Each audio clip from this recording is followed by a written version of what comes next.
மகிமையான ஒரு காலையிலே உங்களை சந்திப்பதிலே ஆண்டவருக்குள்ள மகிழ்ச்சி அடைகிறேன். சங்கீதம் 118:5 சொல்லுகிறது, நெருக்கத்திலிருந்து கர்த்தரை நோக்கி கூப்பிட்டேன், அவர் என்னை கேட்டருளி விசாலத்துல வைத்தார். சங்கீதக்காரன் அருமையா சொல்லுகிறான், நெருக்கத்திலிருந்து நான் ஆண்டவரை நோக்கி கூப்பிட்ட போது அவர் என்னை விசாலமான அனுபவத்துல வைத்தார் என்று சொல்லுகிறார். பிரியமான தெய்வ பிள்ளைகளே, நெருக்கம் இந்த உலக வாழ்க்கையில, நம்ம வாழ்க்கையில அநேக இடங்களிலே நெருக்கப்படுகிற நிலைமைகள் நம்முடைய ஜீவிதத்துல வரலாம்.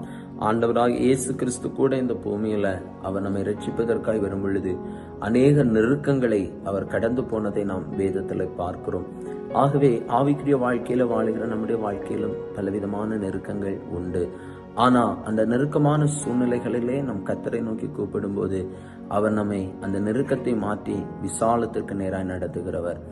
ஆமே, ஸ்தோத்திரம். ஆபத்து காலத்தில் என்னை கூப்பிடு, நான் உன்னை விடுவிப்பேன், நீ என்னை மகிமைப்படுத்துவா என்று சொல்ல இருக்கிறார். அந்த மகிமையான தேவன் நம்ம எல்லா விதமான நெருக்கங்களுக்கும் விடுவித்து நம்மை நடத்துவதற்கு அவர் போதுமானவராய் இருக்கிறார். ஆகவே சோர்ந்து போக வேண்டாம்.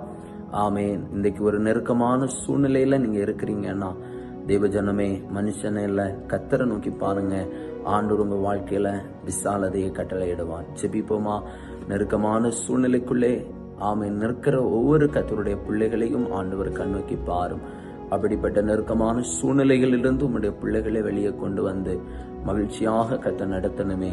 நெருக்கத்திலிருந்து நோக்கி கூப்பிடுறாங்க, கர்த்தர் தம்முடைய பிள்ளைகளுக்கு உதவி செய்யுங்கப்பா. எல்லா குடும்பங்களுடைய நெருக்கங்களும் மாறட்டும். கடன் நெருக்கங்கள், வியாதி நெருக்கங்கள், குடும்பத்துல சமாதானம் இல்ல, பிரச்சனை என்ற நெருக்கங்கள் எல்லாவற்றிலும் உங்களுடைய பிள்ளைகள் விடுவிக்கப்படட்டும்.